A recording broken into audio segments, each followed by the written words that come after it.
Bonjour, ceci est un podcast pour la chaîne Les Podcasts Philosophiques. Nous sommes dans un cycle consacré à la République de Platon et vous écoutez actuellement le 4e podcast sur ce sujet.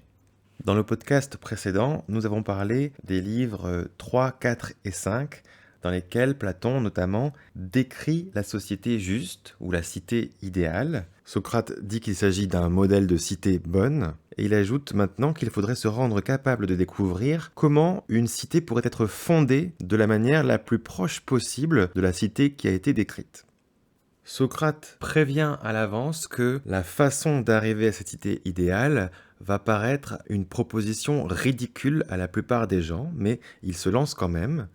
Pour arriver à un tel modèle, il faut que ce soit les amis de la sagesse qui soient au pouvoir. Autrement dit, il faut que ce soit les philosophes qui soient au pouvoir. Je cite, « À moins que les philosophes n'arrivent à régner dans les cités, ou à moins que ceux qui, à présent, sont appelés rois et dynastes, ne philosophent de manière authentique et satisfaisante, et que viennent à coïncider l'un avec l'autre pouvoir politique et philosophie, il n'y aura pas de terme aux mots des cités. Ni, me semble-t-il, à ceux du genre humain. » Donc, autrement dit, il faut soit que les rois deviennent philosophes, soit que les philosophes deviennent rois. Et cela implique de savoir ce qu'est la philosophie. Il est possible que le terme même de philosophie ait plusieurs sens, au moins un sens large et un sens strict. Et ici, c'est surtout vers le sens le plus strict que va se tourner Socrate. Sont philosophes essentiellement ceux et celles qui parviennent à distinguer d'une part l'idée et d'autre part les différentes choses sensibles qui peuvent se rapporter à cette idée. Par exemple, tout le monde est capable de dire que telle ou telle chose est belle, mais ceux et celles qui ne philosophent pas ne réfléchissent pas à l'idée même de beauté. Ils sont capables de dire ça c'est beau, ça c'est beau, ça c'est beau. En revanche, quand on leur demande qu'est-ce que la beauté, là, ils demeurent muets. Et tout ce qu'ils savent faire, à la limite, c'est continuer à donner des exemples. De même, la plupart des gens trouvent certaines choses justes et d'autres choses injustes, mais ils ne sont pas capables de fournir une définition ou une caractérisation de ce que serait la justice. Ils ne réfléchissent donc pas à leur idée de justice, mais simplement à l'application de cette idée à des choses particulières. Ce que Socrate va essayer de montrer, c'est que cela revient à en rester à ce qu'il appelle l'opinion, alors qu'en philosophie, on va chercher à dépasser l'opinion et à s'élever jusqu'à la connaissance au sens propre du terme. La connaissance portant sur l'idée elle-même, par exemple, qu'est-ce que le beau, qu'est-ce que le juste, l'opinion portant simplement sur les choses particulières, les choses sensibles, sans que les idées qu'on utilise pour qualifier ces choses sensibles soient clarifiées et définies. On passe ici au livre 6. Je rappelle que le découpage en livres n'est pas le fait de Platon. Dans ce livre 6, Platon décrit un paradoxe. Le philosophe est sans cesse mu par son désir de connaissance. Il cherche à embrasser à la fois tout ce qui est humain, mais aussi tout ce qui est divin, à tout connaître. Il veut aussi réaliser un état de perfection morale, et donc aucun vice, s'il est vraiment philosophe, ne peut se glisser en lui.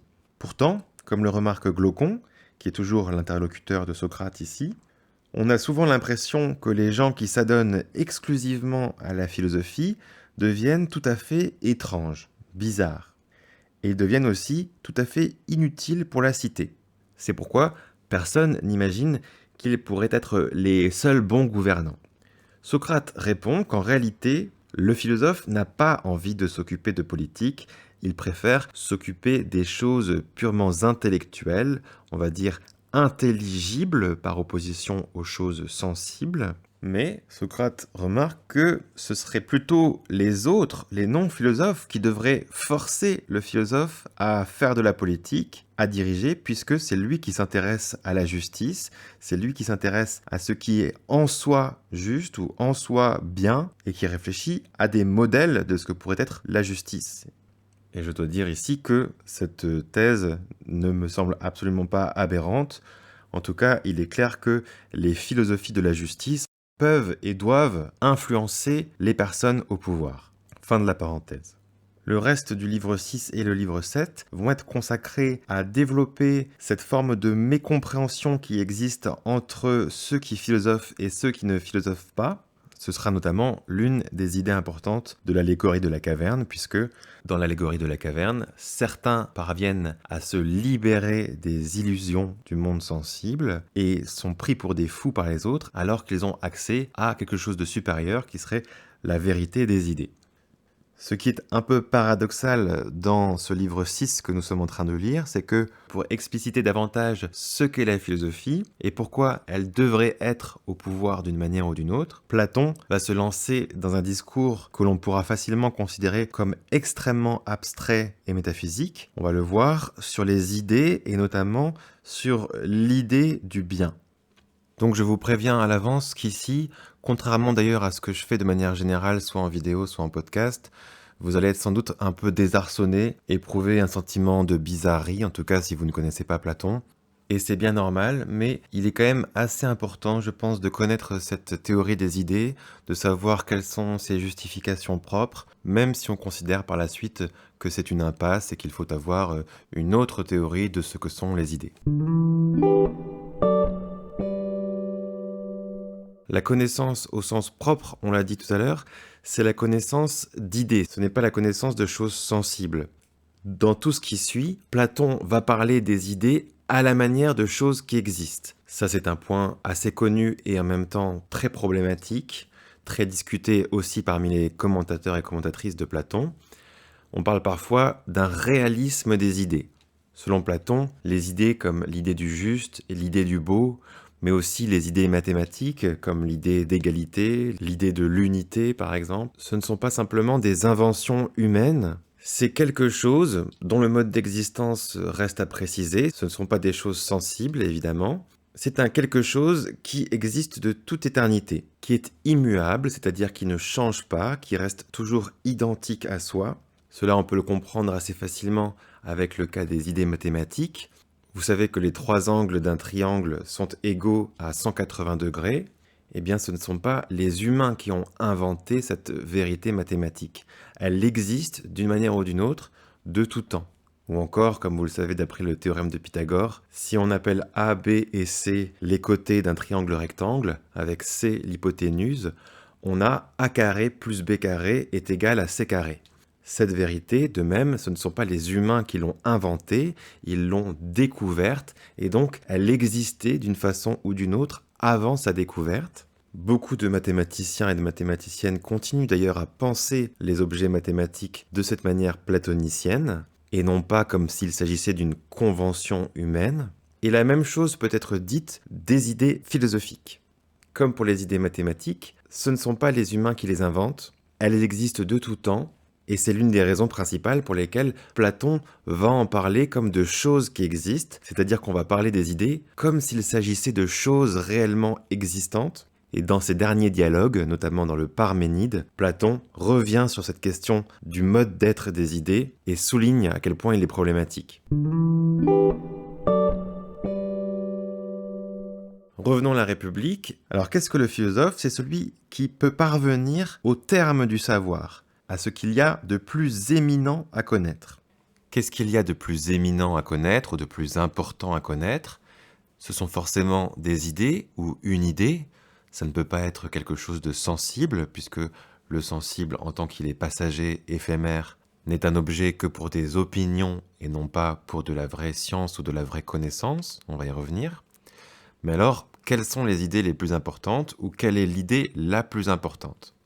On a parlé pour l'instant de l'idée de la beauté ou de l'idée de la justice. Ce sont en effet des idées extrêmement importantes, mais il y en a une qui est encore supérieure à celle-là, dit Platon. Ainsi, en parlant de ce que doit être un philosophe, Platon écrit qu'il ne suffit pas qu'il connaisse l'idée du beau ou l'idée du juste, car il y a encore, selon lui, quelque chose de supérieur à ces idées, à savoir l'idée du bien. Et je signale en passant que cette idée du bien avait été explicitement identifiée à Dieu dans le livre 2 de la République. En effet, la justice, la beauté, comme en fait toutes les autres choses et les autres idées, n'ont de valeur et d'intérêt que si elles sont bonnes, c'est-à-dire, dans le langage de Platon, que si elles participent à l'idée du bien. On peut le dire à la fois pour tout ce qui est fait par les humains et pour tout ce qui est naturel. Ce qui est important et ce qui nous intéresse, ce n'est pas par exemple de savoir ce qu'est une cité, mais ce qu'est une bonne cité. Ce n'est pas de savoir ce qu'est un livre, mais ce qu'est un bon livre. Ce n'est pas de savoir ce qu'est un vêtement, mais un bon vêtement, etc. Dans toute chose fabriquée par les humains, à chaque fois, ce qui nous intéresse et ce qui est important, c'est le bien qui s'y trouve. Mais cela vaut aussi pour les choses naturelles, non fabriquées par les humains. Par exemple, quand on étudie un animal, on veut savoir à quoi lui servent ses différents organes, autrement dit, pourquoi il est bien qu'il ait tel ou tel organe. Par exemple, dans le Timée, Platon étudie un peu les yeux. Ce qui nous intéresse, ce n'est pas simplement comment est fait l'œil, comment il marche, mais tout simplement le fait qu'il soit bien d'avoir des yeux, que les yeux existent et qu'ils puissent voir bien aussi. Cette idée du bien est donc l'idée principale, l'idée qu'il faudrait connaître en priorité, mais il est difficile d'étudier ce qu'est le bien en soi. Socrate et Glaucon commencent alors par se lancer dans une comparaison entre l'idée du bien et le soleil. En effet, c'est grâce au soleil qu'on peut voir toutes les autres choses sensibles. De plus, c'est grâce au soleil que toutes les autres choses existent, puisque si le soleil n'existait pas, non seulement il n'y aurait aucun homme, aucun animal, aucun vivant de manière générale, mais la Terre elle-même n'existerait pas. Et sur ce point, d'ailleurs, il se trouve que Platon a raison. Là où il a tort, c'est que le Soleil n'est qu'une étoile parmi des milliards d'autres. Mais on peut effectivement considérer qu'au sein du système solaire, le Soleil est à la fois ce qui permet de connaître toutes les choses, puisque c'est ce qui permet de les éclairer, donc de les voir, mais il est aussi ce qui permet à ces choses d'exister. Donc un principe de connaissance d'une part, et un principe qu'on appellera ontologique de l'autre, principe qui concerne l'être des choses. Or, ce que le Soleil est par rapport aux choses visibles ou aux choses sensibles, l'idée du bien, disent Socrate et Glaucon, l'est dans le lieu intelligible par rapport aux autres idées, aux autres intelligibles et aux intellects. Alors là, c'est une comparaison qui est vraiment très difficile à première vue à comprendre. D'après Platon, ici, le bien est ce qui permet de connaître toutes les autres idées, de la même façon que le soleil est ce qui permet de voir toutes les autres choses sensibles, parce que on ne comprend pas vraiment et pleinement quelque chose avant de savoir le bien qui s'y trouve. Par exemple, je ne sais pas véritablement ce qu'est un figuier si je ne sais pas faire la différence entre un bon figuier et un mauvais figuier, c'est-à-dire un figuier qui est tel qu'il devrait être d'une part, et un figuier qui n'est pas tel qu'il devrait être d'autre part. Et plus généralement, quel que soit le domaine, un expert ou une experte, c'est une personne qui parvient à faire cette distinction entre les bons cas particuliers et les mauvais cas particuliers. Cela se conçoit bien pour tout ce qui est vivant, puisque s'il manque à un être vivant un organe essentiel pour se conserver, dans ce cas-là, il va immédiatement périr. Et la personne qui est experte dans la connaissance de telle ou telle espèce vivante, c'est la personne qui sait l'ensemble des organes ou l'ensemble des processus qui sont nécessaires pour que ce vivant perdure ou se conserve. C'est donc dans ce sens que le bien est un principe qui intervient dans la connaissance elle-même. On peut le dire encore très facilement à propos de tout ce que les humains fabriquent, de tout ce qu'ils inventent. Pour prendre un exemple moderne, un électricien, c'est quelqu'un qui est capable de reconnaître une bonne installation électrique, qui sait ce qu'il faut faire et ce qu'il faut éviter de faire ou ce qui est dangereux. De même, un expert culinaire, ce n'est pas juste quelqu'un qui sait ce qu'est un restaurant, c'est quelqu'un qui sait ce qu'est un bon restaurant, qui va pouvoir faire une hiérarchie entre les différents restaurants, leur attribuer des toques ou des étoiles, etc. Voilà pour le premier aspect de la comparaison, suivant laquelle le bien est un principe épistémique, un principe de connaissance des choses. Ensuite, Platon dit ici également que le bien est un principe ontologique, un principe d'être ou d'existence des choses. On pourrait dire par exemple que ce qui rend possible l'existence d'un bon restaurant, c'est le fait qu'il y a un restaurateur qui a l'idée de ce que doit être un bon restaurant. Donc tout ce qu'il fait est inspiré par ses idées concernant ce qu'est un bon restaurant. Bon. Ça, c'est pour les choses humaines. Pour les choses non humaines, naturelles, Ici, on tombe sur un principe métaphysique, beaucoup moins évident. Suivant Platon, on peut dire que la nature ou le monde est bien organisé. Par exemple, les mouvements astronomiques sont bien organisés, ils sont réguliers. Le mouvement de la Lune autour de la Terre, par exemple, est régulier. De même, les saisons s'enchaînent de manière régulière. Ou encore, les êtres vivants sont bien faits puisqu'ils sont faits de manière suffisamment intelligente pour pouvoir se conserver. Donc on peut et on doit juger tout, même la nature, en fonction de l'idée du bien. Et par ailleurs, là où le propos devient encore plus compliqué et plus difficile à admettre, c'est que Platon défend la thèse sur laquelle, si le monde est bien fait, c'est parce qu'il a été fait d'une manière ou d'une autre par l'idée du bien elle-même. Il me semble que pour expliquer cette idée, on est obligé de faire le parallèle avec une conception proprement théologique qui nous serait plus familière. Ce que dirait un théiste classique, c'est que si le monde est bien fait et fait de manière ordonnée, intelligente, c'est parce qu'il a été fait par un être qui était lui-même intelligent, qui possédait des idées sur les bonnes manières de faire, mais on ne pourrait pas se passer de cette idée d'une personne divine qui a des idées. Alors que dans le modèle de Platon, ici, on se passe d'une personne divine, on a juste l'idée elle-même qui produit les choses bonnes. Dans le Timée de Platon, le dispositif est un peu plus complexe puisqu'il y a un dieu démiurge, c'est-à-dire qui ordonne toute chose en fonction des idées et en fonction notamment de l'idée de bien. Dans la République, on se passe de cet ordonnateur, on a simplement l'idée elle-même. Évidemment, c'est un propos qui peut sembler assez étrange, d'autant qu'à la même époque, on a des matérialistes qui essaient de montrer que l'ordre du monde peut être expliqué de manière purement matérielle. Je pense à Leucippe et Démocrite, un peu plus tard Épicure.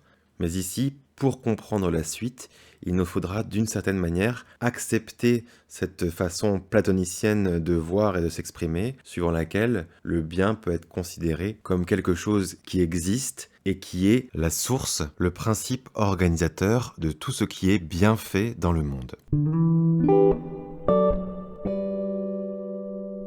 Dans la suite de ce livre 6, Socrate et Glaucon se mettent d'accord sur une certaine terminologie ou une certaine théorie de la connaissance en même temps. Quand on parle simplement des choses sensibles, alors on se situe au niveau de ce qu'ils appellent l'opinion, la doxa en grec. Ce domaine de l'opinion, qui concerne les choses sensibles, est distingué du domaine de la connaissance véritable, qui porte, elle, sur les êtres intelligibles, sur les idées. Il y a donc une opposition entre le domaine de l'opinion et le domaine de la connaissance. Pourquoi ne pourrait-on pas avoir de connaissances au sens propre à propos des choses sensibles, mais simplement des opinions ? Pour une raison qu'on a déjà vue, à savoir que seules les idées sont immuables. Elles restent toujours identiques à elles-mêmes et leur rapport reste identique aussi, de telle sorte que les vérités mathématiques, par exemple, ne changent pas au fur et à mesure des siècles. Au contraire, les choses sensibles sont dans un flux permanent, comme l'avait noté Héraclite d'ailleurs, en disant « tout coule, tout passe, tout change », en grec « panta rei ». Dès que je parle de quelque chose de sensible, on est à peu près sûr que ce que j'en dis ne sera plus vrai dans un certain nombre de siècles ou de millénaires, ou que ça n'était pas vrai il y a longtemps. Il y a des opinions vraies pour aujourd'hui. Aujourd'hui, il est vrai qu'il ne pleut pas, mais ce ne sont jamais des vérités immuables, donc ce ne sont jamais de la véritable science, épistémé en grec. La question se pose néanmoins de savoir ce que Platon aurait dit de ce que nous appelons aujourd'hui les lois de la nature. Dans les sciences de la nature, on dégage un certain nombre de lois qui sont apparemment des vérités éternelles. Par exemple, on doit à Galilée une loi de la chute libre, d'après laquelle, quand un objet est en chute libre, l'espace parcouru est proportionnel au carré du temps qui s'écoule. Qu'est-ce qu'aurait dit Platon pour répondre à cette objection ? Peut-être aurait-il dit que ces lois de la nature, obtenues simplement par induction, c'est-à-dire par généralisation à partir d'un certain nombre de cas, on ne sait jamais si elles vont continuer à être vraies dans l'avenir. On ne sait pas non plus si elles sont vraies depuis toujours ou pas. et elles ne sont donc pas comparables à des vérités authentiquement immuables comme les vérités mathématiques ou philosophiques. Dans ce domaine de la connaissance, purement intelligible ou intellectuelle, il y a encore deux sous-domaines. D'une part, les idées mathématiques et d'autre part, les idées philosophiques. Comme dans la tradition pythagoricienne, les mathématiques sont donc considérées comme un genre de connaissance supérieure, au sens vraiment propre du terme. Ici, seules les mathématiques et la philosophie sont des connaissances. Mais ensuite, Platon va encore instaurer une hiérarchie entre les mathématiques et la philosophie. Pourquoi les mathématiques sont un sous-genre inférieur ? C'est parce qu'elles commencent par poser des hypothèses et ensuite on chemine vers des conclusions à partir des postulats, des axiomes, des hypothèses. On peut les appeler de plusieurs manières différentes, mais tout ça, ça revient au même. Ce sont des choses que l'on ne va pas prouver. En philosophie, au contraire, selon Platon, on s'achemine vers ce qu'il appelle un principe anhypothétique, qui est justement l'idée du bien dont on a parlé tout à l'heure. Quelque chose qu'on pourrait probablement connaître par une sorte d'intuition intellectuelle. Au bout d'un moment, à force de discussion, de dialogue, de dialectique dans le vocabulaire de Platon, on aboutit à une compréhension intuitive de l'idée fondamentale, l'idée du bien. On n'est plus dans la dianoïa, c'est-à-dire dans la pensée discursive, autrement dit la pensée qui procède par étapes successives, comme dans une démonstration mathématique. La philosophie, d'après Platon, nous permet de voir directement la vérité la plus haute. C'est donc une façon de connaître intuitive et non plus discursive. En grec, il parle alors de noésis par opposition à la dianoïa, le préfixe dia dans la dianoïa signifiant l'idée d'un intermédiaire, d'un passage par plusieurs étapes, contrairement à la noésis qui est directe, qui est immédiate. On saisit l'idée la plus haute par une intuition intellectuelle. Et en partant de cette connaissance qui est la plus élevée, on peut ensuite en déduire tout ce qui est davantage dérivé. Voilà le modèle général de connaissance qui est ici proposé par Platon. Alors tout ça, bien évidemment, est très abstrait. Ce qui va nous intéresser ici, c'est ce que Platon en fait juste après dans le livre 7. Il va donner une image pour expliquer de manière plus concrète tout cela, et c'est la fameuse image de la caverne. La différence entre philosophe et non-philosophe peut être rendue par une différence entre des hommes prisonniers dans une caverne, qui croiraient voir le véritable monde mais qui ne voiraient qu'une caverne, et puis d'autres hommes qui auraient réussi à se libérer de leurs liens et à sortir de la caverne. Je vous invite à regarder des images qui montrent ce qu'est l'allégorie de la caverne. Aujourd'hui, on a de très belles images là-dessus, de très belles représentations de tout ce qu'explique Platon. Voilà ce que je propose d'en retenir. Initialement, les humains qui sont dans la caverne considèrent que les choses qu'ils voient dans cette caverne sont les choses véritables. Et de même, nous, les humains, nous croyons que les choses sensibles que nous voyons, que nous touchons, sont les seules véritables choses qui existent. Mais on peut se libérer de cette attitude. Dans l'allégorie, on peut se libérer de la caverne et remonter vers la surface et voir le véritable monde sensible. Eh bien, de même, on pourrait, d'après Platon, se libérer de l'attitude qui considère le monde sensible comme le seul vrai monde pour arriver à comprendre qu'il y a aussi une réalité intelligible qui nous est accessible. L'un des points qui intéresse Platon, c'est que si on libère un des prisonniers de la caverne et qu'on le force à monter à la surface, alors il va être directement ébloui.